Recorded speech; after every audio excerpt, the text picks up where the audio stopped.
Welcome to the Oasis Podcast, the show that is all about inspiring and equipping people who are passionate about creativity.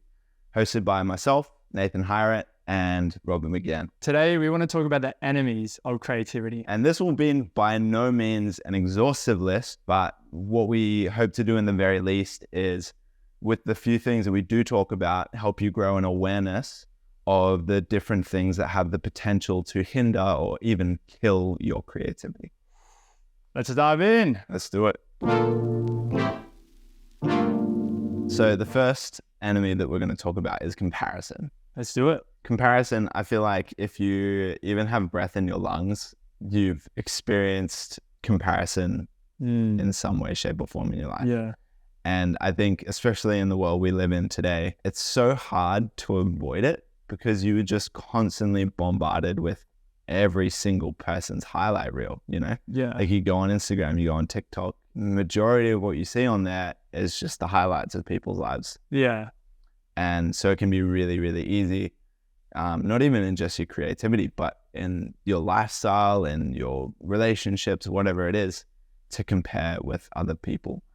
Yeah. Have you experienced comparison? Have you wrestled with it, struggled with it at all? Yeah. I mean, especially in the creative sphere, like you're always aiming to be better, and I guess you have a sort of a point where you want to get to. And when you see people that you see their work, they're doing awesome work, you're inspired to sort of get to that level. So naturally, like I don't feel like it's a bad thing in some ways in comparison if it's dealt in the right level. Totally. I think you can totally see someone else's work and be inspired by them and want to get better. You see where someone else is at and you're like, okay, like I can totally do that too. So I'm going to work to get to the same thing. Yeah. But when comparison is having a negative effect, like making you think that, oh, this person's better than me, I'm never going to achieve that. That's when it can really be detrimental. Yeah. I remember hearing like loads of times growing up this phrase, comparison is killer. And it's just this idea that like if you allow comparison to get the better of you and convince you that you actually can't achieve great things, then like it's going to cut you short. And the reality is like you don't need to live like that. You shared a really cool thought with me about comparison when we were talking about this earlier. Yeah. Like one quote that I hear is like, the thief of joy is comparison. And how easy it can actually take away your joy. There's been many times when I've been shooting content and I've done an awesome job and, you know, I've delivered it to the client and they've seen the work, they loved it.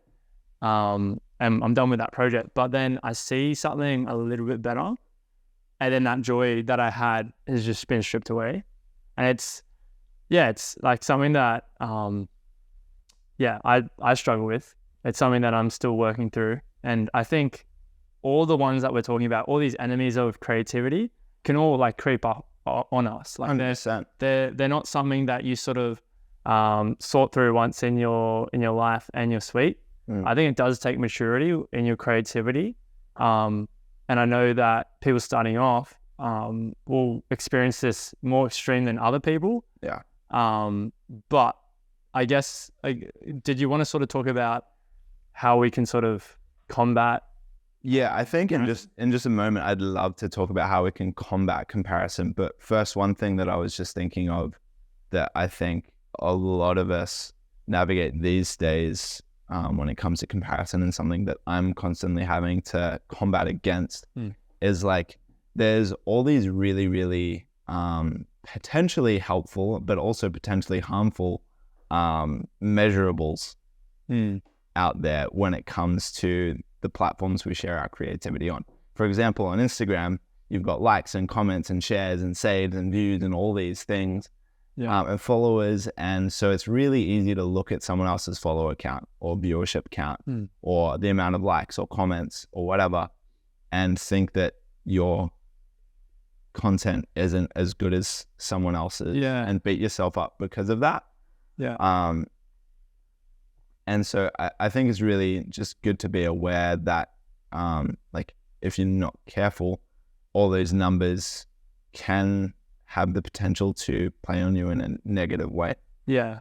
It's funny, like, social media is such a funny one because like you could make something where you've spent hours and hours and hours working on it, not many likes, and then you see someone else and they've literally just uploaded something and it just blows up. And I mean, just in general, in creativity wise, like certain, I guess, posts that you make will blow up, but then others won't. It's just how it is. Totally. So I guess having that level of perspective of knowing that even like the content that you see online, especially the viral stuff that just blows up, they also do content that doesn't blow up, but we only see the ones that do. Yeah. And I think when you're just thinking that everyone's perfect and you're down here, I mean, like you were saying before on social media, you only see the perfect. And I think when it comes to creativity, like you only see the end product. You don't see the work that they've put in behind the scenes, the amount of drafts that they've done or whatnot. Yeah. Yeah. 100%. Like that person could have spent 100 hours in doing that thing. Yeah. But in reality, it only looks like it took them 5 minutes. Yeah. Yeah. That's the illusion of social media. Yeah. And I think one of the real dangers of comparison is it's actually all about your focus and where your eyes are. Like the danger of comparison is that you've got your eyes on someone else's work instead of your own. You've got your eyes on someone else instead of what you're doing. And so what can happen is like you can trip up, you can run into a wall, you can be heading in the wrong direction because you actually don't have your eyes on what you're doing and where you're going. Yeah. Yeah.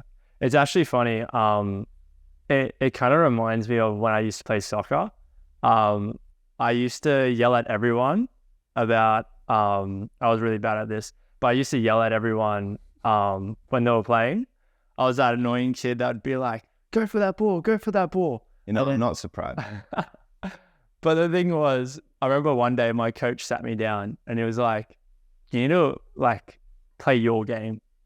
And it kind of feels a bit cliche, but it actually really hit in that moment in the sense of like, I was so focused on everyone else that it was affecting my work. And I think that's just a great example of comparison. Like if you feel like, or like say social media is starting to affect your work in a negative way, you got to just step off it. Like just take a break from that. And I think what you said there perfectly about the whole idea about focusing on others than yourself. Like it's both ways. I guess you can be self-critical on yourself too, which is probably another, I don't know if we're going to talk about that on here, but that I guess that's something that can, I guess, affect your creativity. But another one is focusing too much on others. Yeah. Not just, you just need to put the work in. Yeah. So I think you're tapping into a really awesome idea of like one of the ways we actually overcome comparison. And it's like what your soccer coach said, like play your game, run your own race, like stay in your lane. Stay in the lane. Yeah. Stay in your lane. Like you're not called to run my race. I'm not called to run your race. I don't need to try to be the next like Ansel Adams. You don't need to be the next like Steven Spielberg or whatever. Like you're going to be Robin McGann. I'm going to be Nathan Hyratt. Yeah. And that's all you can be, right? The only person you can be is yourself. And I think when you try to be someone else, that's when the friction starts happening. That's where the stress actually comes. Yeah. Because you can't be that person. Yeah. You know, they have their own mind. You have your own mind. Yeah, you can get inspired and draw things from that person. But you can't be that person. And I think that's what people stumble up with is really like, okay, like, this person's awesome. I'm not that person, but you're your own person. Yeah. So I think, yeah, that's a really good point. I think it's about being comfortable in your own skin.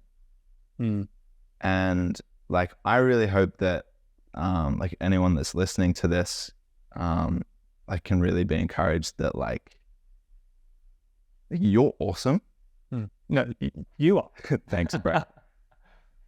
But like, you were created unique and not like anyone else. And that wasn't by accident. Yeah. And like all the things that set you apart from other people, like then they're not bad things. And it's like, if you can just be okay with who you are, then like you're going to live your best life. And not just when it comes to your creativity, like you're literally going to live your best life, and you're going to create it your best when you're comfortable in who you are. And I think that was one of the most freeing things that I've really experienced over the years, because I spent so much time letting other people tell me who I am. And I can't even remember what the catalyst was, but at some point I just got comfortable in my own skin. Just happened. And I'm like, look, I'm going to act the way I feel comfortable acting. Yeah. I'm going to dress the way I feel comfortable dressing. I'm going to be me. When you're in that comparison type of phase, it's tiring. It's really tiring to be constantly comparing yourself to someone else. Because ultimately, like we were saying, like you can't ultimately be that person. So you're running yourself dry. And I think when you stop that, it's really freeing, because then you can actually be yourself, be all that you're called to be.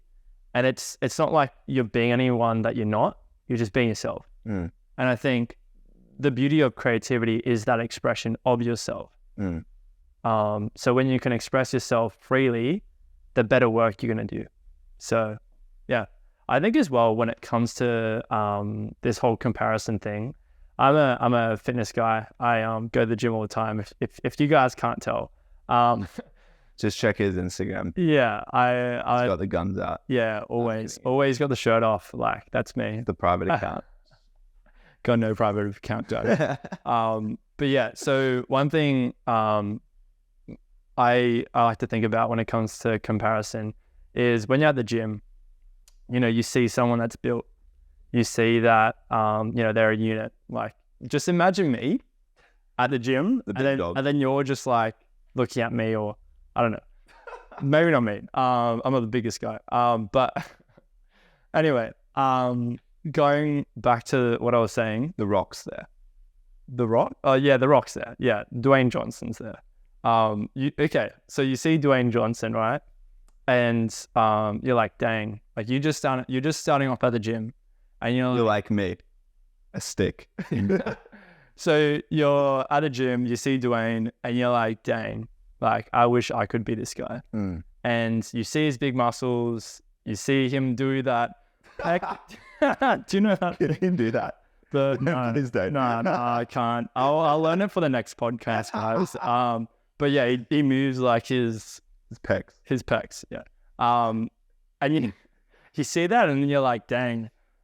Comparing myself to Dwayne the Johnson, my pecs just don't move the same. Your pecs to his pecs, his chest muscle, his breasts, like just insane. But you got to also realize, taking it back to comparison, is that he put a lot more effort into getting where he is than I do. You know, he put, you know, he works out or even day. Just like being aware, getting the perspective that he put a lot of work in. It's not like he put more work in than me, because that's even feeding the comparison. But it's just like, hey, I just want to be aware that The Rock put in like a lot of hours and a lot of work into getting into the kind of shape that he's in. Yeah. And so if I want to get into that same kind of shape, I also have to make sacrifices. Yeah. Yeah, 100%. And I think that's where the growth mindset comes in. It's like, okay, well, if he can do it, I can do it too. Yeah. I just got to put that work in. Sick. What's the next enemy? Fear of failure. Man, do we fail a lot. Yeah. I fail all the time. Like all the time. I don't think failure is a bad thing. I think it's a good thing. I think, you know, cliche quotes is like, if you never fail, you never tried. So yeah, just keep trying and you'll continue to fail. Have you ever been afraid of failing? I mean, every shoot, I guess I feel like I'm afraid of failing. Failing, like my equipment failing, something going wrong. Yeah. There's been many times. Bro, I think of like the amount of weddings that I'm like, man, like I hope I got all the shots I needed. Like I really do. Yeah. And like, cause if I didn't, like it's too late, you know? Game over, yeah. Or like you make a piece of content you're putting out to the world and you're like, I think this is good, but like I'm scared it's just gonna flop. Yeah. I mean, anything that you really value, there can be this friction of like, if you really value it, you can have this sense of like, oh, I don't want it to go wrong. I don't want it to fail. And especially say a wedding. Wedding's a great example because you can only shoot it once. Yeah. Like a lot of the shoots that I do, I can go back. But like I don't want to go back, but I could just do another reshoot. But a wedding, like, that's it. If you don't shoot it, that's it. Like, so it's like call the bride the next day, like, hey, can you guys come back from your honeymoon and do a reshoot? Yeah, just do the whole thing all over again.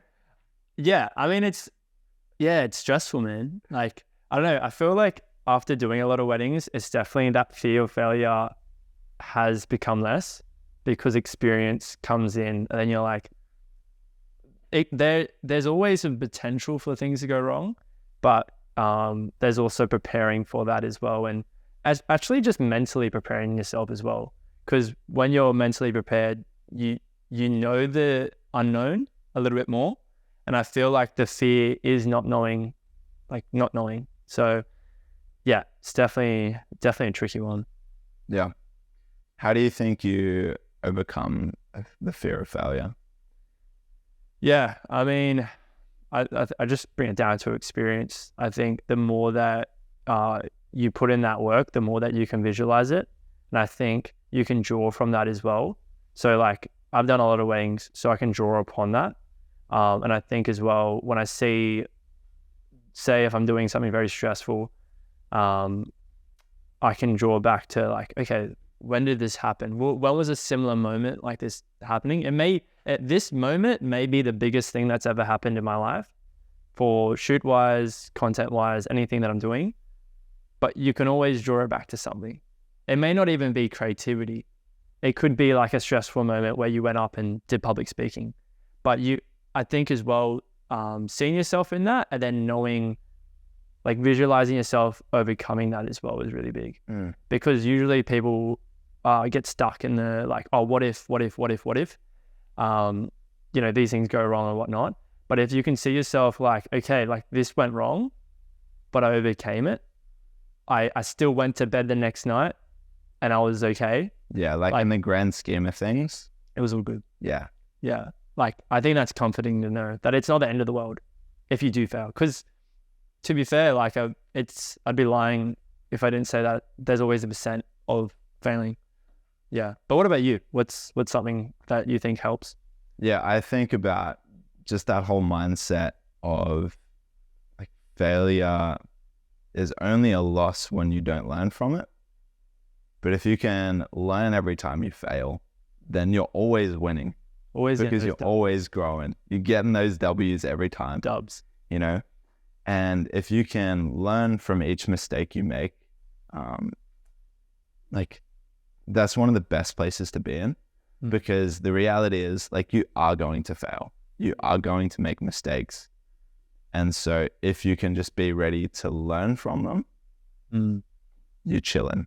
Yeah. Yeah. I think having that growth mindset as well is just a big one. Yeah. It's part of life. Welcoming failure is important. Yeah. Like being okay with failure, like okay with the fact that I will make mistakes. Yeah. And that's okay. Yeah. Yeah. And then being ready to learn from the mistakes when they do happen. Yeah. And I think the core of it as well, it comes down to identifying too much with your work. I think sometimes we put too much pressure into what we're doing. I know that I do this all the time with my projects. I guess when it comes to anything that I do, you're only as good as the last, piece of work that you've done. And I think that's a lot of creatives.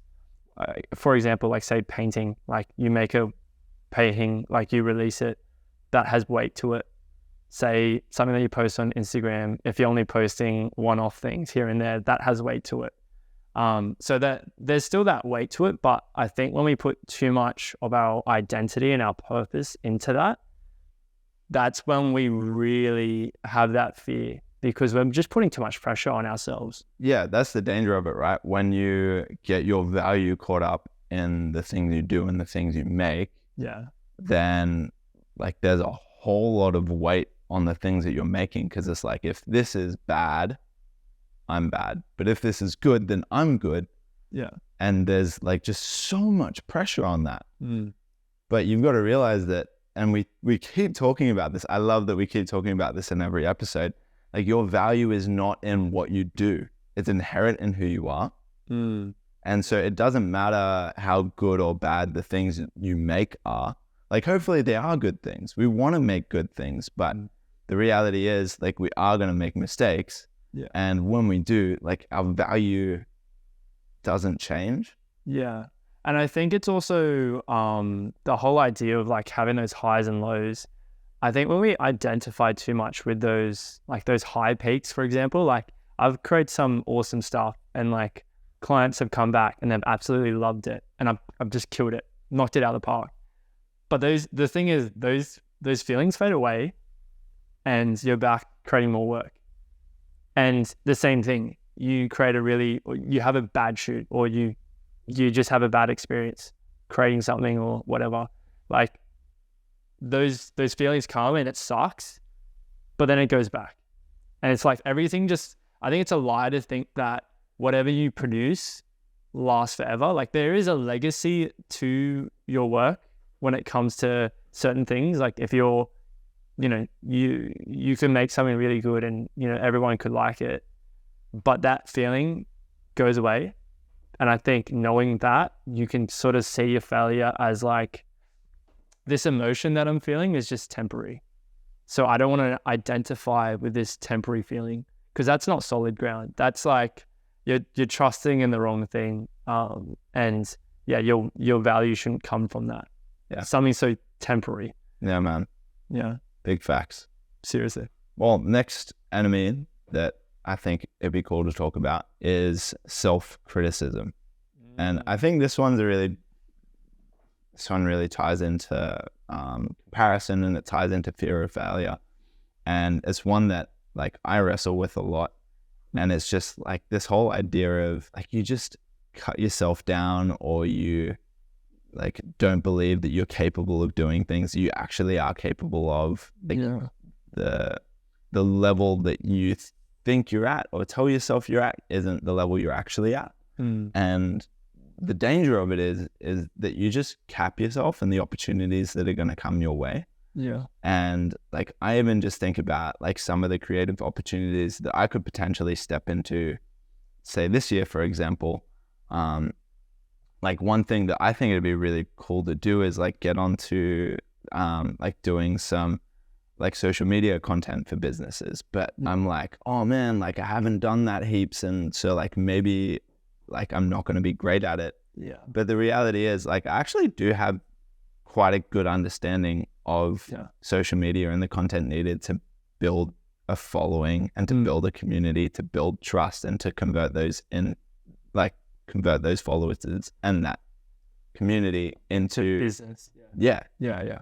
And it's so easy to just get caught up in all these lies, because it's one thing to like give yourself critiques and feedback. Yeah. I think it's really healthy and important to reflect. Yeah. 100%. And to look at your work and, all right, like ask the question, how do I get better?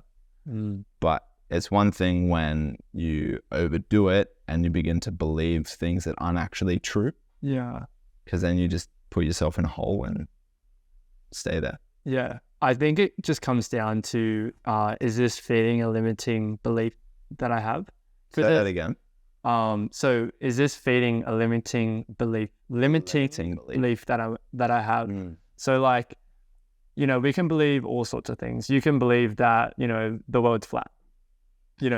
There's people out there that believe that. But we get to decide what we put our beliefs into, like what we actually choose to value. And this, I guess this goes back to failure as well. And I guess putting our value into certain things. I think we can believe certain thoughts. And I think, like, I'm not perfect.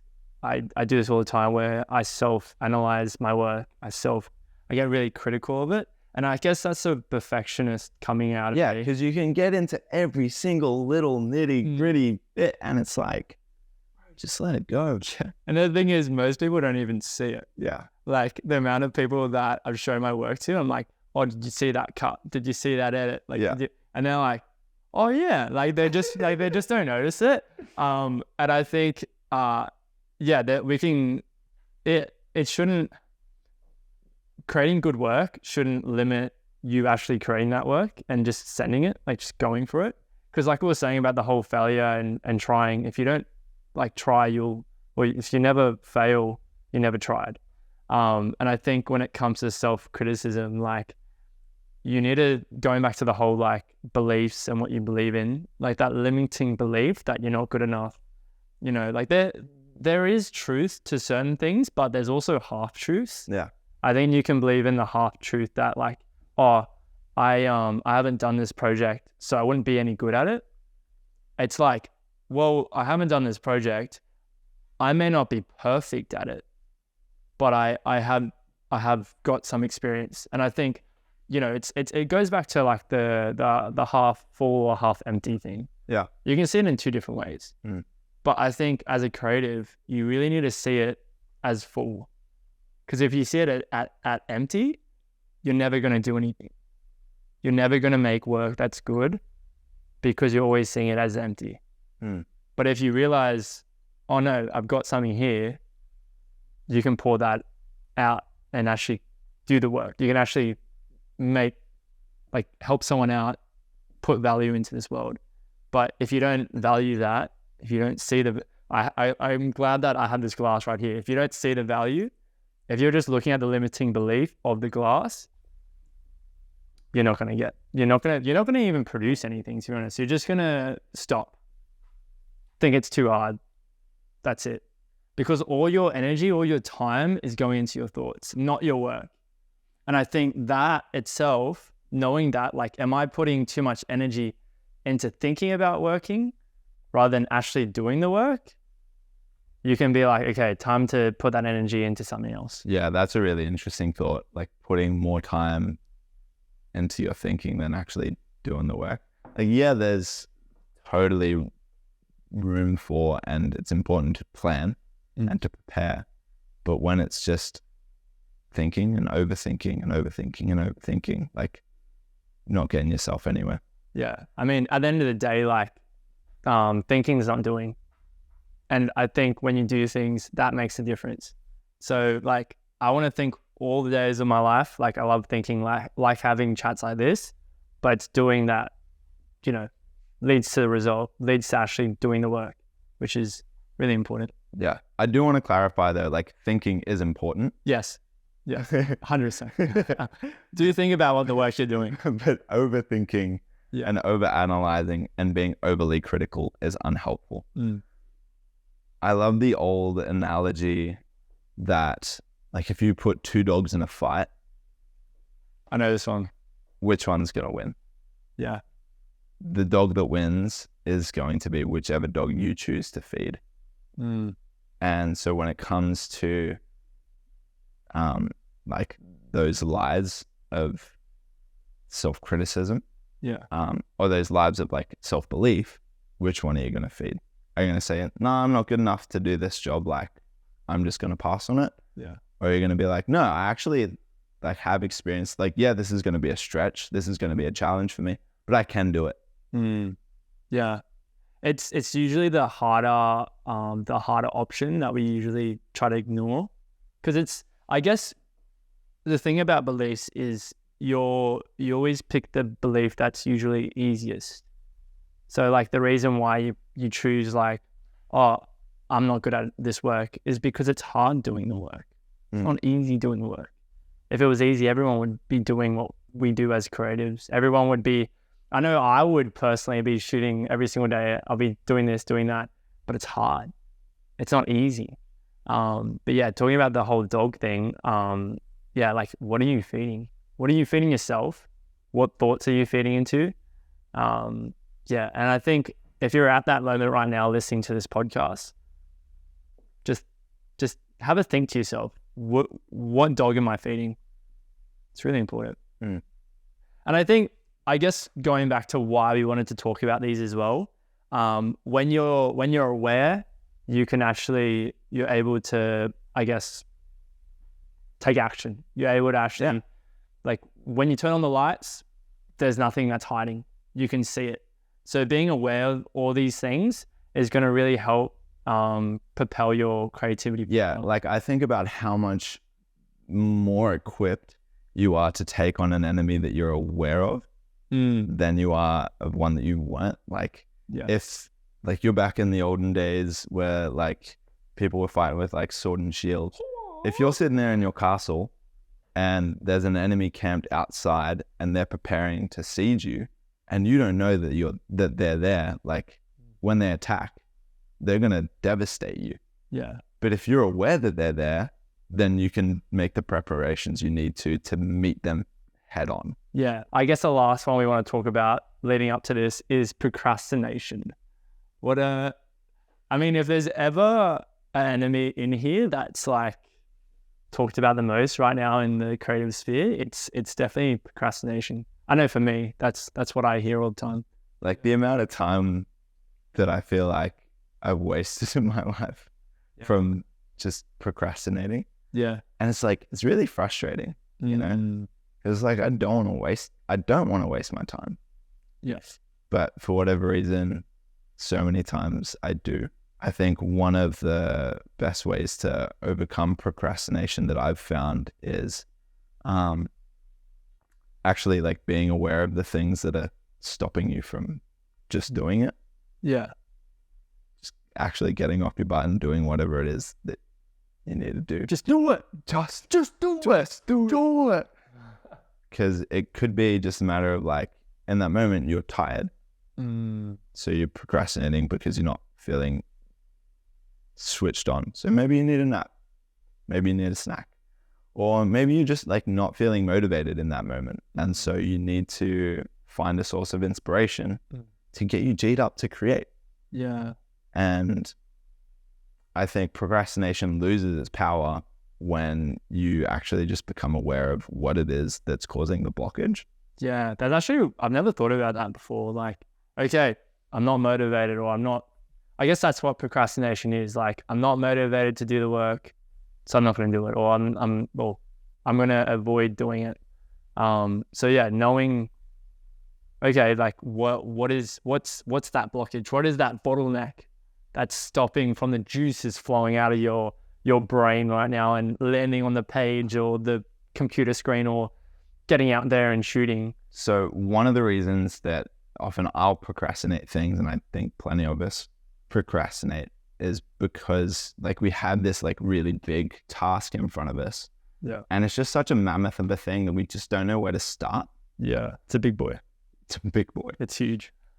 And I think one really helpful thing to do is to actually just cut it up into bite-sized pieces and map it out so that you're not just like, oh, well, there's this huge thing and I don't know where to start. But it's like, hey, you've actually got some steps. And even like first step is like, you've got a few options and they're all bite-sized pieces. So you don't have to start with this thing.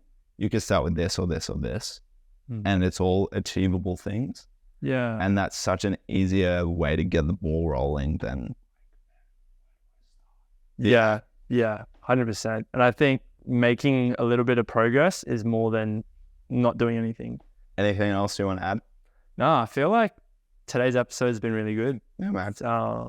I feel like there's been a lot that we've sort of stuffed in one episode. So yeah, hope this podcast was awesome for you guys. That you got a lot out of today. Did you have any final thoughts? No, I don't have any other final thoughts. I think I just say to like anyone who's listening, if you have any other enemies of creativity that come to mind, like shoot us a comment or a DM or whatever, and whatever it is that you think is an enemy of creativity, and maybe a way or two that we could overcome it. And hopefully other people can see your thoughts and get encouraged as well, you know? Yeah. I guess this is like an open-ended type of conversation as well. Anything that we do on the podcast, we want to just start the conversation. So that ends up being with you guys. So feel free to just, send a comment, send something, put it on the Instagram, on wherever this may be. And let's start that conversation. Well, guys, thanks for listening into this episode of the Oasis Podcast. I hope you're well, and hope you enjoy whatever you're getting up to for the rest of hope today or whenever you're listening. I hope today's going well. Yeah. For you. Hope it's a good day. For you. Just you. Whoever's talking to my voice right now. Just you. Well, see you next time, guys. In the meantime, keep creating.